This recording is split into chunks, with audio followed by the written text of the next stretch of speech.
Beautiful viewers, ಎಲ್ಲರಿಗೂ ಬೆಳಗಿನ ಶುಭೋದಯವನ್ನು ತಿಳಿಸ್ತಾ ಇದ್ದೀನಿ. ಎಲ್ಲರೂ ಹೇಗಿದ್ದೀರಾ? ಚೆನ್ನಾಗಿದ್ದೀರಾ? ನಾನು ಕೂಡ ತುಂಬಾ ಚೆನ್ನಾಗಿದ್ದೀನಿ. ಇವತ್ತಿನ ಬ್ಲಾಗ್ನ ಮಾರ್ನಿಂಗಿಂದ ಶುರು ಮಾಡಿದ್ದೀನಿ. ಟೈಮ್ ಬಂದು ಆಲ್ರೆಡಿ 10:20 ಆಗಿದೆ ಆ್ಯಂಡ್ ಇವಾಗಿಂದ ವ್ಲಾಗ್ನ ಶುರು ಮಾಡಿದ್ದೀನಿ. ಬೆಳಗಿಂದ ಕೆಲಸ ಎಲ್ಲ ಮುಗಿಸಿ ಆ್ಯಂಡ್ ನಾನು ಕೂಡ ಫ್ರೆಶ್ ಅಪ್ ಆಗಿ ರೆಡಿ ಆದೆ. ಇನ್ನೂ ಟಿಫನ್ ಏನೂ ಮಾಡಿಲ್ಲ. ಇವತ್ತು ಟಿಫನ್ ನಾನು ಆಲೂ ಕುಷ್ಕ ರೈಸ್ ಮಾಡೋಣ ಅಂತ ಅಂದ್ಕೊಂಡಿದ್ದೀನಿ. ಬೇಗ ಆಗುತ್ತಲ್ಲ ಹಾಗಾಗಿ. ಆ್ಯಂಡ್ ಬೆಳಗಿನ ಸ್ವಲ್ಪ ಎಲ್ಲ ಬಟ್ಟೆ ಎಲ್ಲ ವಾಶ್ಗೆ ಹಾಕಿದ್ದೆ, ಅದನ್ನೆಲ್ಲ ಇವಾಗ ತೊಗೊಂಡೋಗಿ ಹಾರಾಕ್ತೀನಿ. ಹಾರಾಕ್ಬಿಟ್ಟು ಆಮೇಲೆ ಟಿಫನ್ ಮಾಡಿ ತಿಂದ್ಕೊಂಡು ಡೈರೆಕ್ಟ್ ಕ್ಲಾಸ್ಗೆ ಹೋಗೋದು. 1 ಅವರ್ ಲೇಟಾಗಿ ಹೋಗ್ತಾಯಿದ್ದೀನಿ, ಹಾಗಾಗಿ ಸ್ವಲ್ಪ ನಿಧಾನಕ್ಕೆ ಮಾಡ್ಕೊತಾ ಇದ್ದೀನಿ. ಅಲ್ಲೇನು ಪರ್ಟಿಕ್ಯುಲರಾಗಿ ಇಷ್ಟೇ ಟೈಮಿಗೆ ಬರಬೇಕು ಅಂತ ಏನಿಲ್ಲ. ಸೊ 11ಇಂದ 3:30ವರೆಗೂ ಇರುತ್ತೆ. ಸೊ 11, 12, 1 ಇಷ್ಟಕ್ಕೆ ನಾವು ಹೋಗ್ಬೋದು. ಸೊ 3 ಅವರ್ಸ್ ಅಲ್ವಾ ಕ್ಲಾಸಸ್ಸು, ಹಾಗಾಗಿ 1 ಅವರ್ ಇವತ್ತು ಲೇಟಾಗಿ ಹೋಗ್ತಾಯಿದ್ದೀನಿ. ಬೆಳಗ್ಗೆ ಎಲ್ಲ ಬಟ್ಟೆ ಎಲ್ಲ ಮಿಷಿನ್ಗೆ ಹಾಕಿದ್ನಲ್ವ, ಹಾಗಾಗಿ ಇವಾಗ ಕ್ವಿಕ್ಕಾಗಿ ಹೋಗ್ಬಿಟ್ಟು ಬಟ್ಟೆ ಎಲ್ಲ ಹಾರಾಕ್ಬಿಟ್ಟು ಬಂದು ಟಿಫನ್ ಮಾಡೋಣ ಬನ್ನಿ. ಹಾಗೆ ಇನ್ನೂ ಯಾರೆಲ್ಲ ಚಾನಲ್ನ ಸಬ್ಸ್ಕ್ರೈಬ್ ಆಗದೆ ನೋಡ್ತಾ ಇದ್ದೀರೋ ಪ್ಲೀಸ್ ಚಾನಲ್ನ ಸಬ್ಸ್ಕ್ರೈಬ್ ಆಗಿ, ಹಾಗೆ ಮರಿದಂಗೆ ಬೆಲ್ ಬಟನ್ನ ಕ್ಲಿಕ್ ಮಾಡಿ, ಹಾಗೆ ಕೊನೆವರೆಗೂ ವಿಡಿಯೋನ ನೋಡಿ ನಿಮ್ಮ ಅನಿಸಿಕೆಗಳನ್ನ ನನಗೆ ಕಮೆಂಟ್ ಸೆಕ್ಷನಲ್ಲಿ ಕಮೆಂಟ್ ಮಾಡಿ ಅಂತ ಹೇಳ್ತಾ, ಸೊ ಹಾಗೆ ವಿಡಿಯೋನ ಕಂಟಿನ್ಯೂ ಮಾಡ್ತೀನಿ. ಇವತ್ತಿನ ದಿನ ಹೇಗೆ ಹೋಗುತ್ತೆ ಅಂತ ನೋಡ್ಕೊಂಬರೋಣ ಬನ್ನಿ. ಹಾಗೆ ಒಂದು ವಿಷಯದ ಬಗ್ಗೆ ನಾನು ನಿಮ್ಮ ಜೊತೆ ಹಂಚ್ಕೊಳ್ಳೋಣ ಅಂತ ಅಂದ್ಕೊಂಡಿದ್ದೀನಿ. ಸೊ ಸ್ವಲ್ಪ ಆದರೂ ನಿಮಗೆ ಮೋಟಿವೇಟ್ ಆಗಿರುತ್ತೆ ಅಂತ ಅಂದ್ಕೊಂಡಿದ್ದೀನಿ. ಹಾಗಾಗಿ ಸೊ ತಮ್ಲೈನಲ್ಲಿ ನೀವು ನೋಡಿರೋ ಹಾಗೆ ನಾನು ಹೇಳಿದ್ದೀನಲ್ಲ, expectation kills our own happiness ಅಂತಲೇ ಹೇಳ್ಬೋದು. ಒಬ್ಬರ ಮೇಲಾಗಲಿ ಒಂದು ಕೆಲಸದ ಮೇಲಾಗಲಿ ನಾವು ಅತಿಯಾಗಿ ಒಂದು ಎಕ್ಸ್ಪೆಕ್ಟೇಷನನ್ನು ಇಟ್ಕೊಂಡಿರ್ತೀವಿ. ಇದು ಹಿಂಗಾದರೆ ಹಿಂಗಾಗ್ಬಿಡುತ್ತೆ, ಸೊ ಇದರಿಂದ ಹೀಗಾಗುತ್ತೆ, ತುಂಬ ಚೆನ್ನಾಗಿ ದುಡ್ಡು ಬರ್ಬೋದಾ, ಇವಾಗ ಒಂದು ಕೆಲಸನೇ ತೊಗೊಂಡ್ರೆ ಓಕೆ ಇದು ನಮ್ಮ ಕೈ ಹಿಡಿಯುತ್ತಾ, ಈ ಥರ ದುಡ್ಡು ಮಾಡ್ಬೋದು, ತುಂಬ ಚೆನ್ನಾಗಿರ್ಬೋದು, ಈ ಥರ ತುಂಬಾ ನಮ್ಮ ಒಂದು ಕಲ್ಪನೆಯಲ್ಲಿ ನಾವು ಒಂದು ಎಕ್ಸ್ಪೆಕ್ಟೇಷನ್ ಇಟ್ಕೊಂಡು ಬದುಕ್ತಾ ಇರ್ತೀವಿ. ಅದು ಒಂದು ಕೆಲಸ ಆಗಿರ್ಬೋದು, ಒಂದು ಪರ್ಸನ್ ಆಗಿರ್ಬೋದು. ಒಂದು ವ್ಯಕ್ತಿ ಅಂತ ತೊಗೊಂಡ್ರೆ ಈ ವ್ಯಕ್ತಿ ನಮಗೆ ಮಾಡಲೇಬೇಕು ಅನ್ನೋ ಒಂದು ಎಕ್ಸ್ಪೆಕ್ಟೇಷನ್ಸ್ ಇರುತ್ತೆ. ಅದನ್ನು ಫಸ್ಟು ಆದಷ್ಟು ಬಿಡಿ. ಆ್ಯಂಡ್ ಮನೇಲಿರೋ ಹೆಣ್ಮಕ್ಳು ನಾನು ಆದಷ್ಟು ಹೇಳ್ತೀನಿ, ನೀವು ಹೌಸ್ ವೈಫ್ ಆಗಿರ್ತೀರ, ಮಕ್ಕಳನ್ನ ನೋಡ್ಕೊತಾ ಇರ್ತೀರ, ಮನೆ ಜವಾಬ್ದಾರಿಗಳನ್ನ ನೋಡ್ಕೊಳ್ತಾ ಇರ್ತೀರ, ಆವಾಗ ನಿಮ್ಮದೇ ಆದಂಥ ಒಂದು ಎಕ್ಸ್ಪೆಕ್ಟೇಷನ್ಸ್ ಇರುತ್ತೆ ಮನುಷ್ಯರ ಮೇಲೆ, ಅದರಲ್ಲೂ ಫ್ಯಾಮಿಲಿ ಮೇಲೆ. ಆ್ಯಂಡ್ ಇವರು ನನ್ನನ್ನು ಹೀಗೆ ನೋಡ್ಕೊಬೇಕು, ಇವರು ಈ ಥರನೇ ನನಗೆ ತಂದು ಕೊಡಬೇಕು, ಆ್ಯಂಡ್ ಈ ಥರ ನಮ್ಮನ್ನು ಕರ್ಕೊಂಡು ಹೋಗಬೇಕು, ಈ ಥರದ್ದೆಲ್ಲ ಇರುತ್ತೆ. ಆ್ಯಂಡ್ ಅದು ಯಾಕೆಂದರೆ ನಾವು ಬೆಳೀತಾ ಹಾಗೆ ಬಂದಿರ್ತೀವಿ. ಅಪ್ಪ ಅಮ್ಮನ ಮನೇಲಿ ಚೆನ್ನಾಗಿ ನೋಡ್ಕೊಂಡಿರ್ತಾರೆ ನಮ್ಮನ್ನು, ನಾವು ಕೇಳಿದ್ದೆಲ್ಲ ಕೊಡಿಸಿರ್ತಾರೆ, ನಾವು ಕೇಳಿದಾಗೆ ಅವರು ಕೂಡ ನಮ್ಮನ್ನು ನಡೆಸ್ಕೊಂಡಿರ್ತಾರೆ, ಒಳ್ಳೊಳ್ಳೆ ಚೆನ್ನಾಗಿ ಓದಿಸಿರ್ತಾರೆ, ಒಳ್ಳೊಳ್ಳೆ ಬಟ್ಟೆಗಳನ್ನಾಗಿರ್ಬೋದು, ಊಟ ಆಗಿರ್ಬೋದು, ಪ್ರತಿಯೊಂದೂ ಅವರು ನಮ್ಮನ್ನು ಅಷ್ಟು ಚೆನ್ನಾಗಿ ನೋಡ್ಕೊಂಡಿರ್ಬೇಕಾದ್ರೆ ನಾವು ಕೆಲವು ಸತಿ ಹಂಗೆ ಅನಿಸ್ಬಿಡುತ್ತೆ, ಈ ಥರ ಚೆನ್ನಾಗಿ ನೋಡ್ಕೊಂಡಿದ್ದಾರೆ ಅಂದರೆ ನಾವು ಹೋಗೋ ಮನೆ ಆಗಿರ್ಬೋದು, ನಾವಿರೋ ವಾತಾವರಣ ಆಗಿರ್ಬೋದು ಅದೇ ಥರ ಇರಬೇಕು ಅಂತ ಎಕ್ಸ್ಪೆಕ್ಟ್ ಮಾಡ್ತೀವಿ. ಹಾಗಾಗಿ ಆ ಥರ ಎಕ್ಸ್ಪೆಕ್ಟ್ ಮಾಡ್ದೇ ನಮ್ಮ ಲೈಫ್ ಏನಿದೆ ಇವಾಗ ಎಲ್ಲರೂ ಒಂದೇ ಥರ ಡೂಪ್ಲೆಕ್ಸ್ ಮನೆಯಲ್ಲೇ ಬದುಕೋಕ್ಕಾಗಲ್ಲ. ಒಬ್ಬರೊಬ್ಬರು ತುಂಬ ನಮ್ಗಿಂತನೂ ಒಂದು ಚಿಕ್ಕ ಮನೇಲಿ ಬದುಕ್ತಾ ಇರ್ತಾರೆ, ಆದರೆ ಅವ್ರು ಖುಷಿಯಾಗಿರ್ತಾರೆ. ಸೊ ಅವ್ರ ಹತ್ರ ಎಕ್ಸ್ಪೆಕ್ಟೇಷನ್ಸ್ ಇರೋಲ್ಲ, ಅಯ್ಯೋ ನಾವು ಈ ಥರನೇ ಇರಬೇಕು, ದೊಡ್ಡ ಬಂಗ್ಲೆಯಲ್ಲೇ ಇರಬೇಕು ಅಂತ ಇರೋಲ್ಲ. ಅವ್ರು ಇರೋದ್ರಲ್ಲೇ ತುಂಬ ಖುಷಿಯಾಗಿರ್ತಾರೆ. ಹಾಗೆ ನಾವು ಕೂಡ ಆ್ಯಸ್ ಎ ಹೌಸ್ ವೈಫ್, ಹಾಗೆ ಹೋಮ್ ಮೇಕರ್ ಆಗಿ ನಾವು ಕೂಡ ಯಾವುದೇ ರೀತಿಯಾದಂಥ ಎಕ್ಸ್ಪೆಕ್ಟೇಷನ್ಸ್ನ ಇಟ್ಕೊಳ್ದೆ ಮನೇಲಿ ಏನಿದೆಯೋ ಅದನ್ನೆಲ್ಲ ನಿಭಾಯಿಸ್ಕೊಂಡು, ಆ ಮನೇನ ನಿಭಾಯಿಸ್ಕೊಂಡು ಅದರಲ್ಲೇ ಕೆಲವೊಂದಿಷ್ಟು ಸಮಯನ ನಮಗೆ ಅಂತ ತೊಗೊಂಡು ನಮ್ಮ ಒಂದು ಸೆಲ್ಫ್ ಕೇರ್ ಆಗಿರ್ಬೋದು, ಆಗಿ ನಾವು ಹೇಗೆ ಕಾಣಿಸ್ಬೇಕು ಅನ್ನೋದು, ಆ್ಯಂಡ್ ನಮ್ಮ ಒಂದು ಮೆಂಟಲ್ ಸ್ಟ್ರೆಂತ್ ಸ್ಟ್ರಾಂಗ್ ಮಾಡ್ಕೊಳ್ಳೋದಾಗಿರ್ಬೋದು, ಇಲ್ಲ ಏನಾದರೂ ಒಂದು ಹೊಸ್ದಾಗಿ ಕಲಿಯೋದಾಗಿರ್ಬೋದು, ಅದು 10 ನಿಮಿಷ ಆಗಲಿ ನೀವು ಅದನ್ನು ಕಲೀರಿ. ಆ್ಯಂಡ್ ಅವ್ರಿಗೆ ಇಂಟ್ರೆಸ್ಟ್ ಇಲ್ಲ, ಅಯ್ಯೋ ನಂಗೆ ಯಾರೂ ಸಪೋರ್ಟ್ ಮಾಡಲ್ಲ, ಅಯ್ಯೋ ನನ್ನ ಯಾರೂ ಅದನ್ನು ತಂದುಕೊಡಲ್ಲ, ಅದನ್ನು ತಂದುಕೊಡಲ್ಲ, ಇದನ್ನು ತಂದುಕೊಡಲ್ಲ, ಸೊ ನಂಗೆ ಯಾರೂ ಸಪೋರ್ಟ್ ಮಾಡಲ್ಲ ಅಂತ ನಾವೇ ಒಂದನ್ನು ಗೆರೆನ ಎಳ್ಕೊಂಡ್ಬಿಟ್ಟಿರ್ತೀವಿ. ಅದು ಕೂಡ ಒಂದು ಎಕ್ಸ್ಪೆಕ್ಟೇಷನ್ಸ್ ಆಗಿರುತ್ತೆ. ಯಾಕಂದರೆ ಅವ್ರು ನಮಗೆ ಮಾಡಬೇಕು, ಆ್ಯಂಡ್ ಅವ್ರು ನಮ್ಗೆ ಏನಾದರೂ ಕಲಿಯೋದಕ್ಕೆ ತಂದುಕೊಡ್ಬೇಕು, ಅವ್ರು ನಮ್ಮನ್ನು ಇದನ್ನು ಮಾಡಬೇಕು, ಐಡೆಂಟಿಫೈ ಮಾಡಬೇಕು ಅಂತ ಅಂದ್ಕೊತೀವಿ. ಅದು ತಪ್ಪಲ್ಲ, ಆದರೆ ನಾವು ಐಡೆಂಟಿಫೈ ಆಗೋ ಥರ ನಾವು ಮಾಡಬೇಕು. ಅದು ಹೇಗೆ ಮಾಡಬೇಕು ಅಂದರೆ ನಾವು ಕಲಿಬೇಕು. ನಾವು ಮನೇಲಿದ್ದೀವಿ, ಬರೀ 3 ಹೊತ್ತೇ ಕೆಲಸ ಮಾಡ್ತೀವಿ ಅಂದರೆ ಅದನ್ನೇ ಹೇಳ್ತಾರೆ ಅವರು, ನೀನು 3 ಹೊತ್ತೇ ಕೆಲಸ ಮಾಡ್ತೀಯ ಅಂತಲೇ ಹೇಳ್ತಾರೆ. ಅದ್ರ ಬದಲು ಆ 3 ಹೊತ್ತು ಕೆಲಸ ಮಾಡಿಕೊಂಡೇ ಆ ಒಂದು ಸಮಯನ ನಾವು ಬಿಡುವು ಮಾಡಿಕೊಂಡು ಏನಾದರೂ ಒಂದು ಹೊಸದನ್ನು ಕಲಿತಾ ಇದ್ದರೆ, ಅದರಲ್ಲಿ ನಾವು ಇಂಪ್ರೂವ್ ಆಗ್ತಾ ಬಂದರೆ, ಸೊ ಅವ್ರಿಗೂ ಕೂಡ ಗೊತ್ತಾಗುತ್ತೆ, ಓ ಇವಳೇನೋ ಕಲಿತಾ ಇದ್ದಾಳೆ, ಏನೋ ಒಂದು ಮಾಡ್ತಾಳೆ, ನಾವು ಸಪೋರ್ಟ್ ಮಾಡೋಣ ಅನ್ನೋದು ಗೊತ್ತಾಗುತ್ತೆ. ಸೊ ನಾವು ಅದನ್ನು ಅವ್ರಿಗೆ ಅರ್ಥ ಮಾಡಿಸ್ಬೇಕು, ಆ್ಯಂಡ್ ನಾವು ಅದನ್ನು ತೋರಿಸ್ಬೇಕು. ಸೊ ಆವಾಗ ಮಾತ್ರ ಅವ್ರು ಅರ್ಥ ಮಾಡಿಕೊಂಡು ಅವ್ರು ನಮ್ಮನ್ನು ಪ್ರತಿಯೊಂದಕ್ಕೂ ಸರಿ ಆಯಿತು ಮಾಡು ಅನ್ನೋದನ್ನ ಒಂದು ಪ್ರೋತ್ಸಾಹನ ಕೊಡ್ತಾರೆ. ನಾವೇ ಸುಮ್ಮನೆ ಆಗಿಬಿಟ್ರೆ, ನಾವೇನೋ ಒಂದು ಬಿಡು ಅಂತ ಸುಮ್ಮನೆ ಆಗಿಬಿಟ್ರೆ, ಮುಂದೆ ನಮ್ಮ ಮಕ್ಕಳೇ ನಮ್ಮನ್ನು ಕೇಳೋ ಆಗೋ ಥರ ಆಗಿಬಿಡುತ್ತೆ. ಏನು ಮಾಡಿದೆ ನೀನು, ಮನೇಲಿದ್ದೆ, ಮನೆ ಕೆಲಸ ಮಾಡಿದೆ, ಅಡುಗೆ ಮಾಡ್ಕೊಂಡಿದ್ದೆ ಅಷ್ಟೇ, ನೀನು ಏನು ಮಾಡಿದೆ, ಏನು ಮಾಡಲಿಲ್ಲ ನೀನು ಅಂತ ಮಕ್ಕಳೇ ಹೇಳಿಬಿಡ್ತಾರೆ. ಹಾಗಾಗಿ ಮಕ್ಕಳು ಹೇಳೋ ತನಕ ನಾವು ವೆಯ್ಟ್ ಮಾಡೋದು ಬೇಡ. ಅಡುಗೆ ಎಲ್ಲ ಆಯಿತು. ಇವಾಗ ಅದು 2 ವಿಷಲ್ ಕೂಗ್ಸಿದ್ರೆ ಅಡುಗೆ ಕಂಪ್ಲೀಟ್ ಆಗುತ್ತೆ. ಇನ್ನು ನಾಷ್ಟ ಮಾಡಿ ಹೊರಡೋದು ಅಷ್ಟೇ. ಇವತ್ತು ಬೇಗನೆ ಅಡುಗೆನೂ ಆಯಿತು. ಸಿಂಪಲಾಗಿ ಮಾಡ್ಕೊಬೋದಲ್ವ, ಹಾಗಾಗಿ ಬೇಗ ಆಗಿಬಿಡುತ್ತೆ. ಅದು ವಿಷಲ್ಗೆ ಹೋಗಿದ ತಕ್ಷಣ ಟಿಫನ್ ಮಾಡಿಕೊಂಡು ಹೊರಡ್ತೀನಿ. ಹಾಗೆ ಇವತ್ತು ನಾನು ಸೂಪರಾಗಿರುವಂಥ ಕುಷ್ಕ ರೈಸ್ ಮಾಡಿದ್ದೆ. ತುಂಬಾ ಚೆನ್ನಾಗಾಗಿತ್ತು ಆ್ಯಂಡ್ ನನಗೆ ಗಮ್ಮಂತ ಇತ್ತು ನಿಮಗೆ ತೋರಿಸ್ಬೇಕಾದ್ರೇ. ಹಾಗಾಗಿ ಬೇಗನೆ ಹಾಕ್ಕೊಂಡು ಟಿಫನ್ ಎಲ್ಲ ಮುಗಿಸ್ಕೊಂಡು 1 ಅವರ್ ಲೇಟಾಗಿ ಹೋಗ್ತೀನಿ ಅಂತ ಹೇಳಿದ್ನಲ್ಲ, ಪ್ರವೀಣ್ ಅವರೇ ಕರ್ಕೊಂಡೋಗಿ ಬಸ್ ಸ್ಟಾಪ್ ಹತ್ರ ಬಿಟ್ಟರು. ಅಲ್ಲಿಂದ ಬಸ್ ಸಿಗುತ್ತೆ ನಮಗೆ, ಗೌರ್ಮೆಂಟ್ ಬಸ್ ಎಲ್ಲ ಫ್ರೀ ಅಲ್ವಾ, ಹಾಗಾಗಿ ಅಲ್ಲಿಂದ ಹೋದೆ.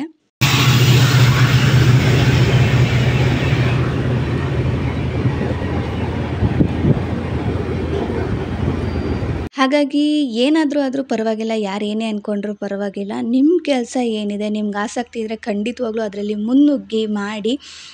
ಯಾವುದನ್ನು ಬೇರೆಯವ್ರ ಮೇಲೆ ಎಕ್ಸ್ಪೆಕ್ಟೇಷನ್ನ ಇಟ್ಕೊಂಡು ನೀವು ಮಾಡೋ ಕೆಲಸದ ಮೇಲೆ ಗಮನನ ಕೊಡದಿರೋ ಥರ ಇಡಬೇಡಿ ಆ್ಯಂಡ್ ಡೌನ್ ಆಗಬೇಡಿ ಅಂತ ನಾನು ಹೇಳ್ತೀನಿ. ಅಯ್ಯೋ ಅವ್ರು ನಂಗೆ ಮಾಡಲಿಲ್ಲ ಅನ್ನೋ ಪದನ ತಲೆಯಿಂದ ಬಿಟ್ಬಿಟ್ಟು ನಾನು ಮಾಡ್ತೀನಿ ಅನ್ನೋದ್ರ ಮೇಲೆ ನಿಮ್ಮ ಒಂದು ಇದನ್ನು ಕೊಡಿ. ಆ್ಯಂಡ್ ನಾವು ಸುತ್ತಮುತ್ತ ತುಂಬಾ ನೋಡ್ತೀವಿ, ತುಂಬ ಚೆನ್ನಾಗಿರೋ ವ್ಯಕ್ತಿಗಳನ್ನ ನೋಡ್ತೀವಿ. ಹಾಕೊಳ್ಳೋ ಬಟ್ಟೆಯಿಂದ, ತಿನ್ನೋ ಊಟದಿಂದ, ಇರೋ ಮನೆಯಿಂದ, ಅವರ ಲೈಫ್ ಸ್ಟೈಲಿಂದ ತುಂಬಾ ಒಂಥರ ಏನನ್ಸುತ್ತೆ, ಕೆಲವು ಸತಿ ಹೊಟ್ಟೆ ಉರಿನೂ ಆಗುತ್ತೆ. ಅಯ್ಯೋ ಅವ್ರು ಆ ಥರ ಇದ್ದಾರೆ, ನಾವು ಈ ಥರ ಇದ್ದಾರೆ ಅಂತ. ಆದರೆ ನಾವು ಇವಾಗ ಹೊಟ್ಟೆ ಉರಿ ಬಿದ್ದರೆ ಆ ಹೊಟ್ಟೆ ಉರಿಲೇ ಇದ್ಬಿಡ್ತೀವಿ. ಅದೇ ನಾವು ಮೋಟಿವೇಟಾಗಿ ತೊಗೊಂಡು ನಾವು ಏನೋ ಒಂದು ಕೆಲಸ ತೊಗೊಂಡು ಮೈ ಮೇಲೆ ಎಳ್ಕೊಬೇಕು ಕೆಲಸನ, ಅದು ಎಳ್ಕೊಂಡು ಖಂಡಿತವಾಗ್ಲೂ ಮುಂದೆ ಅನ್ಸುತ್ತೆ ನಾವು ಚೆನ್ನಾಗಿ ನಂಬಿಕೆಯಲ್ಲಿ ನಾವು ಬದುಕ್ತಾ ಇರ್ತೀವಿ. ಹಾಗಾಗಿ ನಾನು ಚೆನ್ನಾಗಿಲ್ಲ, ನಾವಿರೋ ಒಂದು ಜೀವನ ಚೆನ್ನಾಗಿಲ್ಲ, ಅಯ್ಯೋ ನಮಗೆ ತುಂಬ ಕಷ್ಟ ಇದೆ, ಅಯ್ಯೋ ಅವ್ರು ಹಂಗಂತಾರೆ ಅದಿಲ್ಲ, ಅದು ನಾವೇ ಅಂದ್ಕೊಳ್ಳೋದು ಇಷ್ಟೇ. ಕಷ್ಟ ಇದೆ, ಜೀವನ ಆಗಿದೆ, ಹೀಗಿದೆ ಅಂತ. ಮಾಡೋ ಕೆಲಸ ನಾವು ಲೈಫಲ್ಲಿ ಬ್ಯುಸಿಯಾಗಿದ್ದರೆ ಖಂಡಿತವಾಗ್ಲೂ ಯಾವ ಕಷ್ಟನೇ ಅನಿಸಲ್ಲ. ಲೈಫಲ್ಲಿ ಆದಷ್ಟು ಬ್ಯುಸಿಯಾಗಿರಿ ಆ್ಯಂಡ್ ಎಕ್ಸ್ಪೆಕ್ಟೇಷನ್ಸ್ನ ಕಮ್ಮಿ ಮಾಡಿ. ಇನ್ನೊಬ್ಬರು ಲೈಫಲ್ಲಿ ಆದಷ್ಟು ಒಳ್ಳೇದನ್ನೇ ಬಯಸಿ, ಕೆಟ್ಟದನ್ನ ಬಯಸೋದಕ್ಕೆ ಹೋಗ್ಬೇಡಿ. ಕೆಟ್ಟದ್ದು ಬಯಸಿ ಲಾಸ್ಟಿಗೆ ಅವ್ರು ಏನು ಮಾಡೋಕ್ಕಾಗಲ್ಲ, ಸುಮ್ಮನೆ ಇದ್ದು ಬಿಡ್ತಾರೆ. ಹಾಗಾಗಿ ಇನ್ನೊಬ್ಬರ ಮೇಲೆ ಕೆಟ್ಟದ್ದು ಬಯಸ್ದಂಗೆ ಆದಷ್ಟು ಒಳ್ಳೇದನ್ನ ಮಾಡಿಕೊಂಡು, ಒಳ್ಳೆಯದಾಗಿ ಮೋಟಿವೇಟ್ನ ನಾವು ತಗೊಂಡು ಮುಂದೆ ನುಗ್ಗಿ ಬರೋಣ. ಆ್ಯಂಡ್ ಎಲ್ಲ ಹೆಣ್ಮಕ್ಳಿಗೂ ಮನೇಲಿ ಯಾರೆಲ್ಲ ಆಗಲ್ಲ ಅಂತ ಕೂತಿದ್ದೀರೋ ಆದಷ್ಟು ಮೋಟಿವೇಟ್ ಆಗಿ, ನಿಮ್ಮನ್ನು ನೀವೇ ಮೋಟಿವೇಟ್ ಮಾಡ್ಕೊಳ್ಳಿ.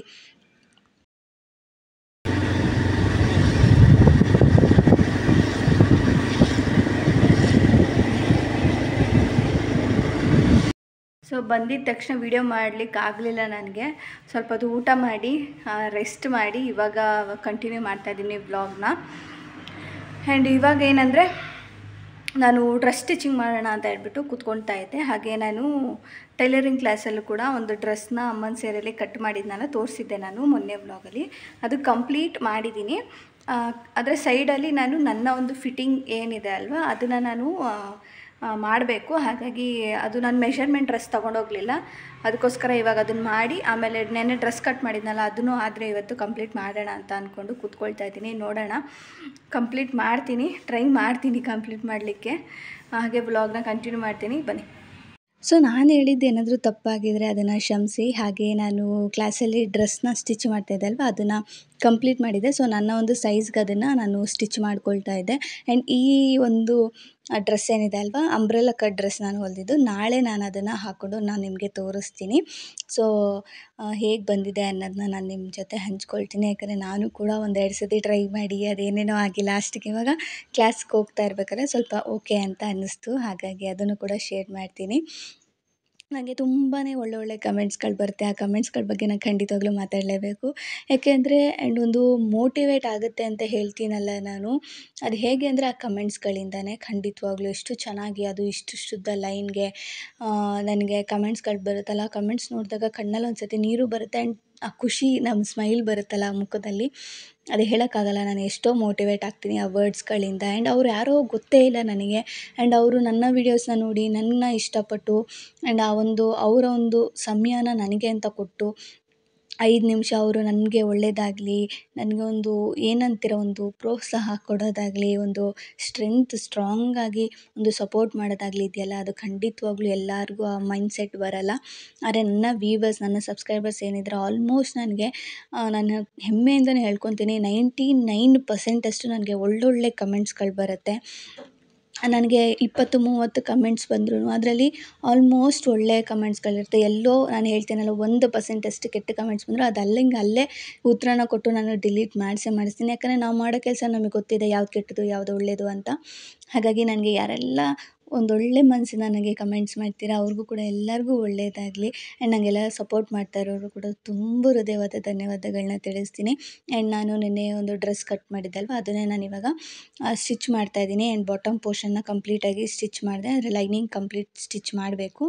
ಫಸ್ಟು ನಾನು ಫ್ರಂಟ್ ಟು ಬ್ಯಾಕ್ನ ರೆಡಿ ಮಾಡ್ತಾಯಿದ್ದೀನಿ. ಫ್ರಂಟ್ ಟು ಬ್ಯಾಕ್ ಒಂದು ರೆಡಿ ಆದರೆ ಆಮೇಲೆ ಅದು ಸೈಜ್ನ ನೋಡಿಕೊಂಡು ಬಾಟಮ್ ಪೋರ್ಷನ್ನ ನಾವು ಸ್ಟಿಚ್ ಮಾಡ್ಕೊಳ್ಬೋದು.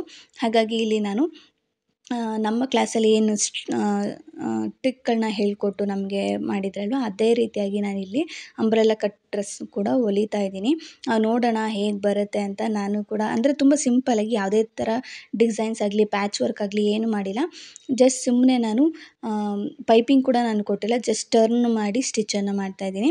ಯಾಕಂದರೆ ಸ್ಟಾರ್ಟಿಂಗ್ ಈ ಥರ ಸ್ಟಿಚ್ ಮಾಡಿದ್ರೆ ನಮಗೊಂದು ಗ್ರಿಪ್ ಸಿಗುತ್ತೆ, ಡಿಸೈನ್ಸ್ ಆಗಿರ್ಬೋದು, ಸರ್ಕಲ್ ಆಗಿರ್ಬೋದು, ಈ ಥರ ಎಲ್ಲ. ಆ್ಯಂಡ್ ಇನ್ನೂ ಇವತ್ತು ಒಂದು ಕ್ಲಾಸ್ಗೆ ತೊಗೊಂಡು ಹೋಗ್ತೀನಿ ಇನ್ನೂ ಒಂದು ಡ್ರೆಸ್, ಅಂಬ್ರೆಲಾ ಡ್ರೆಸ್ಸೇ ಆದರೆ ಫ್ರಂಟ್ ಡಿಸೈನ್ ಎಲ್ಲ ಶೇಪ್ಸ್ ಎಲ್ಲ ಕಟ್ ಮಾಡೋ ಥರದ್ದು ನಾನು ಕಲಿಬೇಕಲ್ವ. ಹಾಗಾಗಿ ನೋಡೋಣ ಯಾವ ಥರ ಎಲ್ಲ ಬರುತ್ತೆ ಅಂತ.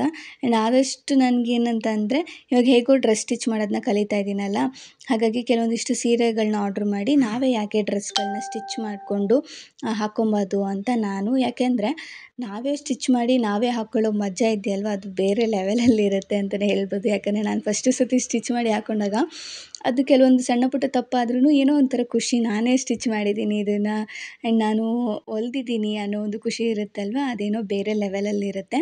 ಅದು ನಮಗಿಷ್ಟ ಬಂದೋ ಹಾಗೆ ನಮಗೆ ಬೇಕಾಗಿರುವಂಥ ಮೆಟೀರಿಯಲ್ಸಲ್ಲಿ ನಾವು ಸ್ಟಿಚ್ ಮಾಡ್ತೀವಲ್ಲ, ಅದು ಖುಷಿ ಬೇರೆ ಥರನೇ ಇರುತ್ತೆ. ಹಾಗಾಗಿ ನೀವು ಕೂಡ ಆದಷ್ಟು ಕಲಿಯೋ ಹಾಗಿದ್ರೆ ಕಲೀರಿ. ಆ್ಯಂಡ್ ಟೈಲರಿಂಗ್ ಡೀಟೇಲ್ಸ್ ಎಲ್ಲ ಕೇಳ್ತಾ ಇದ್ದೀರಾ, ನಾನು ಆದಷ್ಟು ಹಾಕೋದಕ್ಕೆ ಟ್ರೈ ಮಾಡ್ತೀನಿ.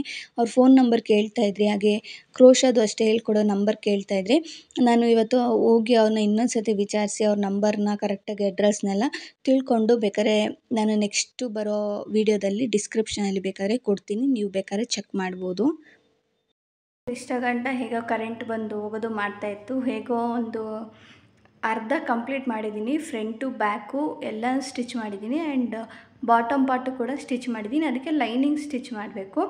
ಹಾಗಾಗಿ ಇನ್ನೆರಡು ಮಾತ್ರ ಮಿಕ್ಕಿದೆ. ಒಂದು ಸ್ಲೀವ್ಸ್ ಅಟ್ಯಾಚ್ ಮಾಡಬೇಕು, ಇನ್ನೊಂದು ಬಾಟಮ್ ಪಾರ್ಟ್ಗೆ ಲೈನಿಂಗ್ ಅಟ್ಯಾಚ್ ಮಾಡಿ ಕಂಪ್ಲೀಟಾಗಿ ಅದೊಂದು ಅಟ್ಯಾಚ್ ಮಾಡಿದ್ರೆ ಕಂಪ್ಲೀಟ್ ಡ್ರೆಸ್ ಆಗುತ್ತೆ. ಸೊ ನಾಳೆನೇ ನಾನು ಅದನ್ನು ಕಂಪ್ಲೀಟ್ ಮಾಡ್ತೀನಿ. ಇವತ್ತು ಎಲ್ಲ ಎತ್ತಿಟ್ಟಿದ್ದೀನಿ. ಇವಾಗ ಅಡುಗೆ ಮಾಡಬೇಕು. ಟೈಮ್ ಬಂದು 9 ಗಂಟೆ ಆಗಿಬಿಟ್ಟಿದೆ. ಏನೋ ಮಾತಾಡಿಕೊಂಡು ಹಾಗೆ ಅದನ್ನ ಸ್ಟಿಚ್ ಮಾಡ್ತಾ ಮರ್ತೇ ಹೋಗ್ಬಿಟ್ಟಿದ್ದೀನಿ ಅಡುಗೆ ಮಾಡೋದು. ಹಾಗಾಗಿ ಇವಾಗ ಏನು ಮಾಡೋದು, ಬೆಳಗ್ಗೆ ನೈಟು ಎಗ್ ರೈಸ್ ಮಾಡಿದ್ದೆ. ಊಟ ಎಲ್ಲ ಮುಗಿಸ್ಕೊಂಡು ಆರಾಮಾಗಿ ಮಲ್ಕೊಂಡ್ವಿ. ಹಾಗೆ ನಾನೇನು ಹೇಳಿದೆ ಅದನ್ನು ಒಂದು ಸತಿ ಆದರೂ ಯೋಚನೆ ಮಾಡಿ ಎಕ್ಸ್ಪೆಕ್ಟೇಷನ್ ಇಟ್ಕೊಂಬಿಡಿ. ಅದು ನಮಗೆ ತುಂಬಾ ಹಾನಿಕರ, ಅದು ಲೈಫ್ಗೆ ತುಂಬ ಹಾನಿಕರ ಅಂತಲೇ ಹೇಳ್ತೀನಿ. ಇನ್ನೂ ಚಾನಲ್ ಯಾರಾದರೂ ಸಬ್ಸ್ಕ್ರೈಬ್ ಆಗದೆ ನೋಡ್ತಾ ಇದ್ದರೆ ಪ್ಲೀಸ್ ಚಾನಲ್ನ ಸಬ್ಸ್ಕ್ರೈಬ್ ಆಗಿ. ಹಾಗೆ ಸಿಗ್ತೀನಿ ಮುಂದಿನ ವಿಡಿಯೋದಲ್ಲಿ. Thank you so much.